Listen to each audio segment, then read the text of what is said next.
Добро пожаловать во Вьетнам. Это вторая серия Вьетнама. Мы отправляемся с севера страны на юг, в направлении города Хошимин.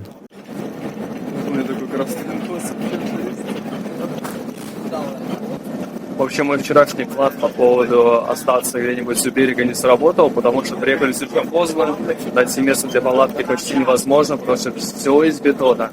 Нету нигде никакой травы, газона, ничего такого. Поэтому сегодня решил двигаться все-таки дальше.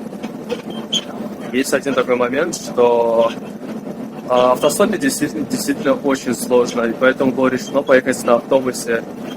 И это спальный автобус. Вот сейчас я нахожусь в автобусе, где люди спят. Потому что благополучно договорился за хорошую цену, за 100 тысяч проехать 100 километров вдвоем. И здесь вот такие вот сиденья, спальный автобус. Ну и сзади забит какой-то контрабандой.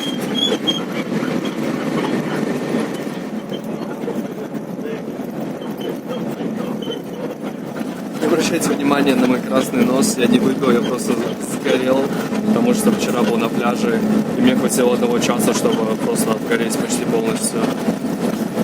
Я все еще не отказываюсь от своей идеи попробовать порыбачить, но для этого у меня еще нет лески, поэтому если я приеду в эту деревню, это деревня в 100 километрах от того города, где я сейчас был, я напишу сейчас название.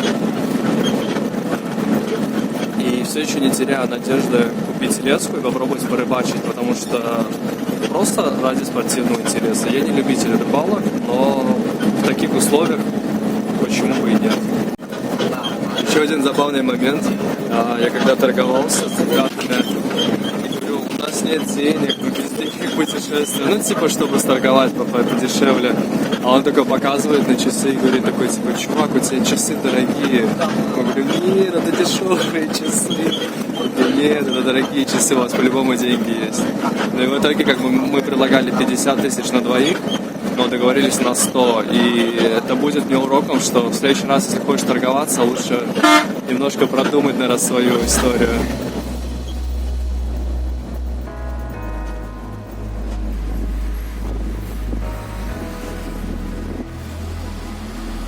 Все, я доехал до своей деревушки, но надо вначале перекусить, и я нашел такие вот спрингроллы. В общем, вот такой вот спрингролл стоит 10 тысяч за штуку, 10 донг.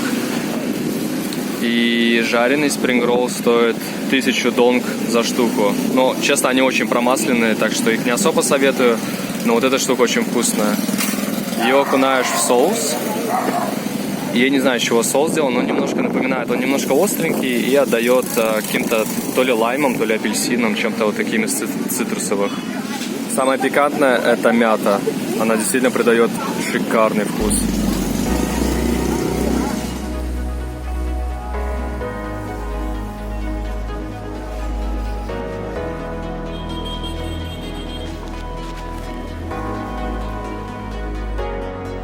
А вообще, мы приехали в эту деревятскую рыбушку. Какая рыбушка? Мы приехали в эту рыбацкую деревушку в надежде посмотреть жизнь рыбаков и их семей. Но я не ожидал увидеть такое количество рыбацких лодок разных размеров. Вот этот вот круглый тазик – это вьетнамская круглая лодка, в которой одновременно может находиться сразу несколько человек. Они могут отличаться и по размеру, и по форме, и по габаритам. Ведь, как я понимаю, то эти лодки изготавливают или под заказ, или сам рыбак может изготовить самостоятельно. На некоторых лодках установлены моторы, но на большинстве только весла. В основном же рыбачат сетями, реже используют еще и удочки. Как я понимаю, то вот эти зеленые ткани – это и есть рыболовные сети, которые просушивают от морской воды, чтобы они не заплесневели в трюме. Хотя какой трюм? Рыбалка даже в таком теплом климате очень нелегкое дело. А тем временем мы перешли уже через довольно широкую речку на другую сторону поселка. Или это уже другой поселок. Без знания языка даже по Google картам сложно разобраться. Кстати, это уже далеко не первая куча кокосов на моей памяти. Но в этих кучах нет ничего ужасного, кроме художественно-эстетического восприятия. По обе стороны дороги, а дорога, кстати, ведет к пляжу, надеюсь. Так вот, по обе стороны дороги выкопаны карьеры, только не совсем понятно с какой целью, либо для добычи песка, либо здесь могут хранить рыбу про запас. Оказывается, здесь целая роща кактусов. Вон сколько их. С обратной стороны тоже. Наконец-то море вдалеке виднеется. И песик. Просто весь песок в ракушках. Вы готовы увидеть море во Вьетнаме? Красота, не правда ли? Я посмотрел по карте, что нам нужно двигаться в сторону солнца. Пора начинать искать уже место, где поставим палатку, так что идем по пляжу. От солнца уже совсем низко. До заката остается буквально где-то, наверное, полчаса. Так что очень скоро потемнеет и на дорогу выйдут шумные грузовики. Так что нужно успеть спрятаться как можно дальше от дороги. Сейчас в поисках места для палатки, потому что не так просто найти место, где поставить палатку на ночь. Но куда поставить палатку, я не знаю. Потому что здесь дюн как таковых практически нет. А если даже есть место для палатки, то ее будет очень сильно продувать ветром с моря. Поэтому идем вдоль пляжа в поисках хорошего местечка. К сожалению, близится уже закат. Сейчас уже почти солнца не видно. Ну, немножко еще видно. Было предложено, в принципе, рядом с деревом остаться, либо вот здесь вот на песке. Поэтому, я не знаю, мне как-то вот это место больше понравилось. Ну вот, нашли место, где поставить палатку, и поставили палатку довольно быстро, минут где-то за 5. А вот оставшееся время до заката нужно потратить рационально и с умом. Так что отправляемся на пляж, который буквально где-то в 20-30 метрах от нашей палатки. Все еще очень тепло, но температура воды, по-моему, уже такая же, как и воздуха, может быть даже теплее.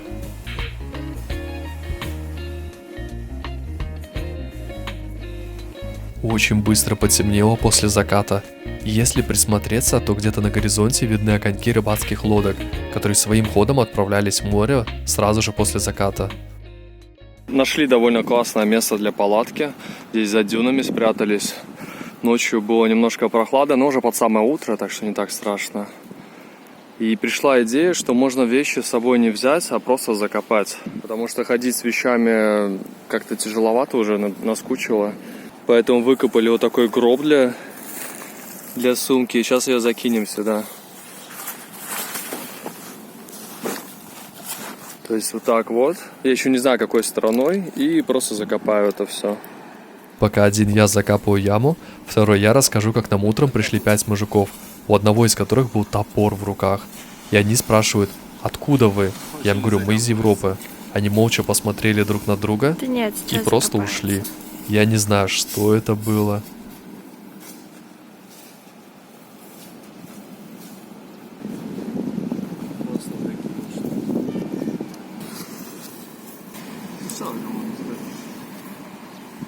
Попробуй наступи.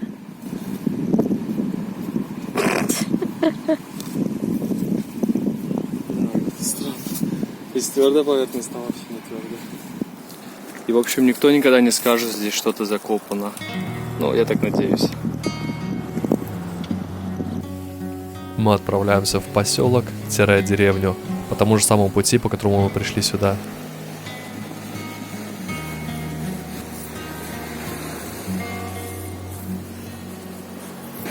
Здесь на пляже нашел такие норки. Вот такую вот ракушку. Очень красиво переливается в жизни. И вот такая нора. Я не знаю, кто здесь живет. Просто здоровенная.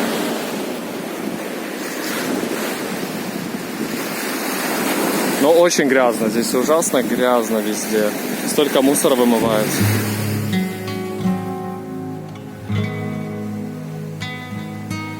Я утром проснулся перед рассветом, и когда я посмотрел на море, то увидел, как эти лодочки плыли сюда, и они все были на веслах. Весь пляж усеян отверстиями разных размеров и форм. И тут, и даже вот такие вот есть. И такие еще.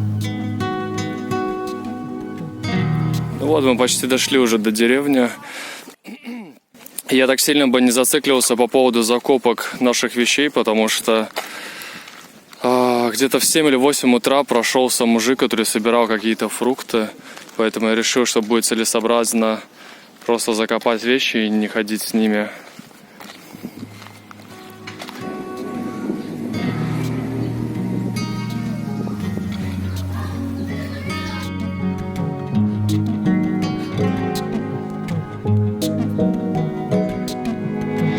сигареткой.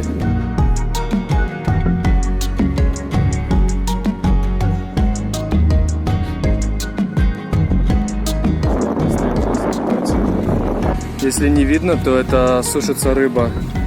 Это как раз у этой пристани, где здесь стоят все лодочки и судна.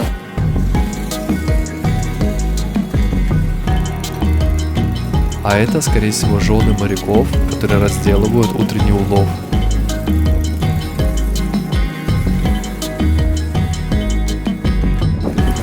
Мне кажется, это потерявшийся грузовик, который не нашел укрытия до рассвета и зовет о помощи. Бедняжка. А это вот аптека. И сейчас обратите внимание вообще на наличие таких медикаментов. Здесь вот кроме вот этого, ну ладно, есть там еще немножко, но практически ничего нет. Это все медикаменты.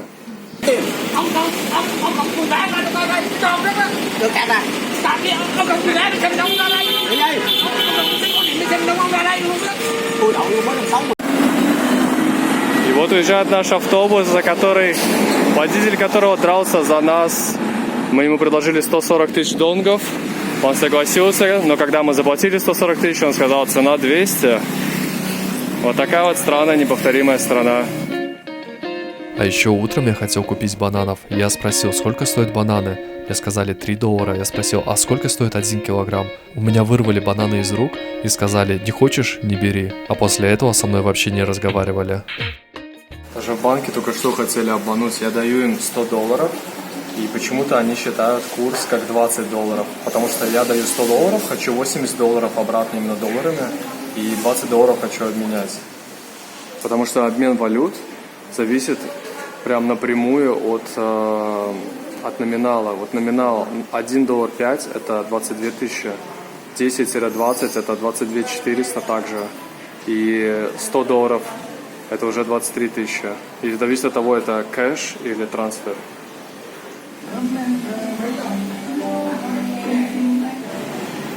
Когда настолько уже зажирел, что начинаешь кушать бомж-пакет в хорошем кафе. Ну а что, напоследок Вьетнама можно и шикануть. Предпоследний город, остался последний город, это Хошимин. И все, и дальше Камбоджа. Так что отпраздную предпоследний город во Вьетнаме в шикарном кафе, поедая бомж-пакет.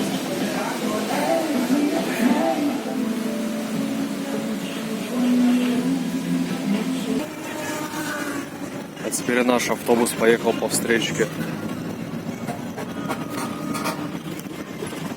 Вот мы едем по встречке.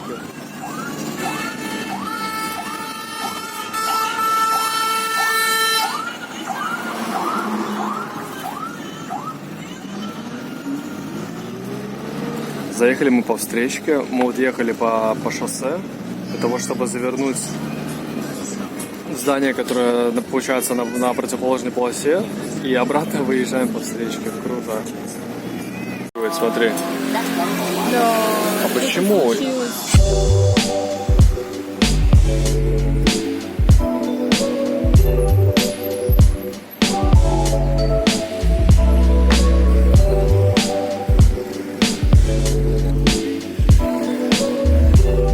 Вот примерно в таком виде предстал передо мной вьетнамский базар в самом центре. И даже вот в такой вот грязище, вот в такой вот войнище, здесь не чувствуется, слава богу, вы спасены, в отличие от меня, мне приходится мучиться. Так вот, и даже несмотря на такую вонищу, грязь, антисанитарию, люди боятся меня, белого человека, потому что я рассадник вирусов. Но то, что они делают, ну, это обычная жизнь, это все нормально. Вот так вот готовят, кушать, всякие блюда. Вот просто сидят люди. Куча мотороллеров, куча грязи, воды непонятной. Но люди боятся вируса больше всего. Несмотря на то, что они готовят как-то все падает. К примеру, кушали спрингроллы, одна крышка упала на пол, а после этого эта крышка оказалась там, где вертят спрингроллы. То есть об этом никто не думает. Люди больше боятся почему-то вирусов, чем антисанитарии. Хошимине я остановился у замечательного человека по имени Маркус.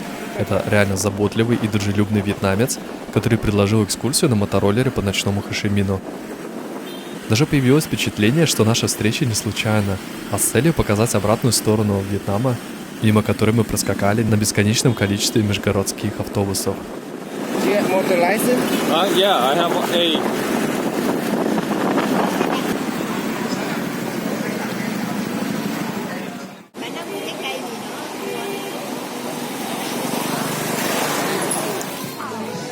1 kilogram and 7. And 1 kilo is 20. И они еще жалуются на нас, что мы без масок ходим. У них крысы здесь просто размером с кошку бегают, и причем их здесь действительно много. А вот здесь люди рядом спокойно торгуются. Опять Нгуен. Пока мы еще не отправились в Камбоджу, быстренько покажу, как выглядит примерно вьетнамский дом. Вот здесь вход на первом этаже. Здесь первый этаж — это кухня, комната и туалет. Лестница на второй этаж, которая точно так же ведет. Комната с левой стороны такая же, как над нами, точнее под нами. Здесь вторая комната и туалет с ванной. К сожалению, все занято, поэтому я не могу показать. Комната обычная, здесь сразу потолок с крышей, объединен практически. Вентиляция и обязательно кондиционер, потому что без кондиционера здесь ужасно жарко. Даже ночью без кондиционера невозможно. Вот, сейчас заканчиваю эту речь и выезжаем уже в Камбоджу.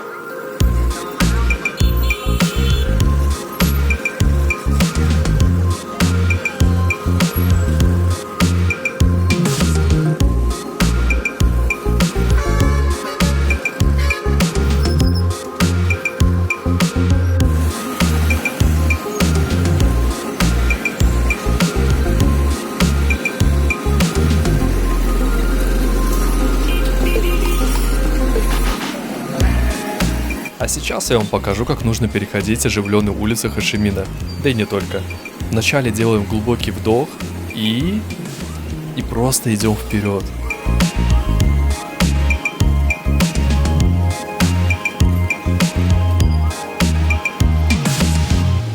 Если вам нужно перевести груз во Вьетнаме, то можно спокойно воспользоваться обычным автобусом городским.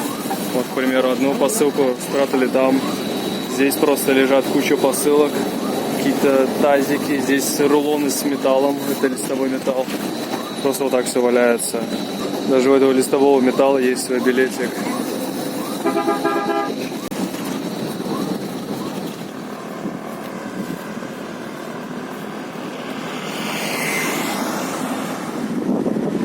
Ну вот и настал тот критический момент, когда машины не стопят, не останавливаются, автостопить невозможно. Мы ехали на автобусах, но осталось до границы 10 километров, даже чуть меньше. Даже автобусы уже проезжают мимо и показывают, что нет, мы вас подбирать не будем. И еще из новостей, что мы только что прочитали, что Камбоджа закрыла свою границу сегодня. Но мы об этом узнали уже в пути, так что у нас нет варианта, мы идем просто 10 километров пешком. Температура сейчас, наверное, плюс 35. Учитывая, что вокруг асфальт, то это ужасно жарко, но у нас нет выбора, мы просто идем вперед. Ой, я сказал, солнце и как раз тень. Так что не стопит никто, ни автобус, ни такси, вообще никто, нас просто игнорируют. И каким-то чудом остановили человека. Каким-то чудом остановили. Yeah, I mean COVID-19. Corona. You know Nike? Nike? Nike. Yes. Nike made the factory. Nike shoes. А вот это вот бесконечная пробка из мотороллеров и одного мопеда, возможно, как-то связано с тем, что у вас сейчас на ногах. А знали ли вы, что на юге Вьетнама расположено огромное количество разных фабрик по производству обуви и одежды? Really? On the border? Wow. Наш водитель сказал, что вся эта пробка из мотороллеров — это работники компании Nike, которая производит только обувь.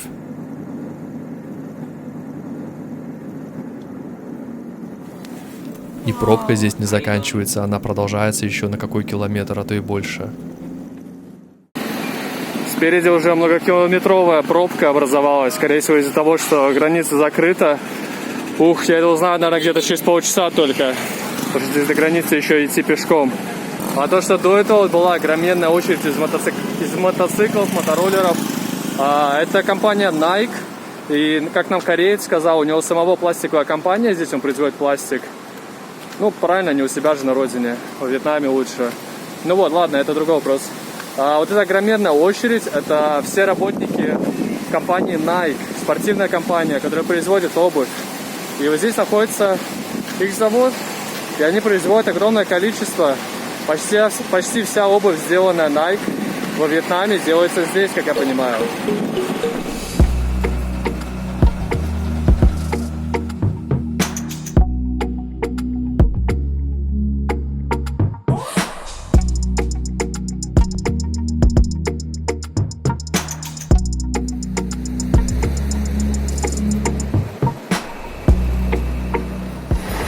Мы договорились, что на стороне Вьетнама мы не штампуемся, идем в Камбоджу. Если Камбоджа нас пускает, мы идем обратно во Вьетнам. Во Вьетнаме ставим штамп и идем в Камбоджу.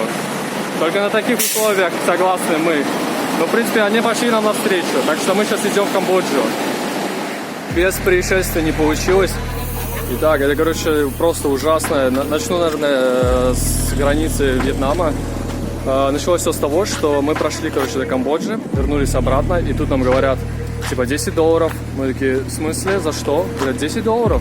И не объясняют, и все, ничего не делают. И они начинают ковыряться своими какими-то бумажками, и просто ждут. Мы стоим, думаем, я принципиально не хочу никаких взяток давать никому. И тут начинаем искать, как с ними бороться, куда там, в какую полицию и так далее. И тут они просто говорят, телефон, быстро, дайте телефон. Выхватывают у меня из рук, короче, телефон. И начинают просто ковыряться в телефоне. Короче говоря, ребята испугались, что против них проверили всякие мессенджеры и так далее, проверили фотографии. В итоге, короче, отдали, очень недовольно проштамповали спустя там пару минут и просто выкинули этот паспорт. Такие, ну ладно, идем дальше на Камбоджу. Делаем визу, и нам говорят, $10 дороже. Мы такие, не, у нас денег прям в обрез. В итоге мы, короче, даем все-таки нужную сумму, $30 за паспорт. И они говорят, давайте добавьте еще $5, и мы сделаем быстрее, потому что у нас такая стопка паспортов, типа, хотите быстрее? Ладно, в итоге мы ничего не дали, подождали минут, наверное, 10-15, не так долго, так что ладно, это не проблема. Дальше идем, то есть до того, как получить визу, нам надо было оформлять какую-то бумажку, типа, миграционную. Оформили, получили визу, с визой идем штамповаться. Нам выдают еще одну иммиграционную. Я говорю, ну ладно, хорошо. Ручек нет причем, потому что там большие группы, которые вот сюда в казино приезжают, сейчас вот покажу. Приезжают большие группы народа играть в казино. В итоге, короче говоря, я вырвал просто ручку у одного из людей, потому что, честно говоря, был уже довольно на эмоциях. Потому что те же вьетнамцы были очень агрессивно настроены, они прям орали такие, типа, давай паспорт, давай то, давай все.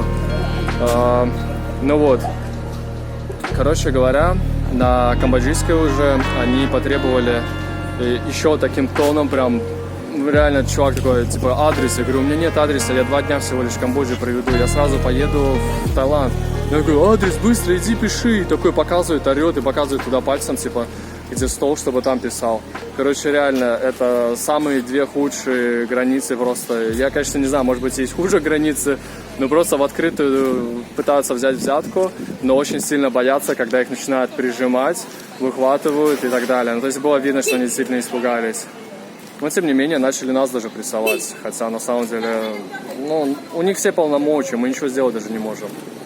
Вот так вот. Так что мы вечером на границе, куда идти, здесь кроме казино ничего нет. Что делать, без понятия.